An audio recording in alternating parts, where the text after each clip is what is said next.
போடி நாயக்கனூரில் இருந்து 16 கிலோமீட்டர் தூரத்தில் உள்ளது குரங்கணி அருவி நீரோடை.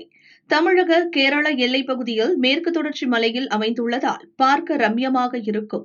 ஆனால் கனமழை காலங்களில் எதிர்பாராத நேரத்தில் திடீரென வெள்ளப்பெருக்கு ஏற்படும் என்பதால் பொதுமக்கள் நீரோடையில் இறங்க வனத்துறை தடை விதித்துள்ளது.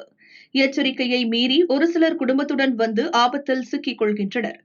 போடி மேலத்தெரு பள்ளிவாசல் பகுதியைச் சேர்ந்த ஜஹாங்கீர் ஞாயிறன்று தனது குடும்பத்துடன் நீரோடைக்கு சென்றார். அவரது குடும்பத்தைச் சேர்ந்த 7 பேர் நீரோடையில் இறங்கி குளித்தனர். மேற்கு தொடர்ச்சி மலையில் பெய்த கனமழையால் திடீரென நீர்மட்டம் உயர ஆரம்பித்தது. கரைக்கு அருகில் நின்று குளித்த 5 பேர் அவசரமாக வெளியேறி கரைக்கு வந்துவிட்டனர்.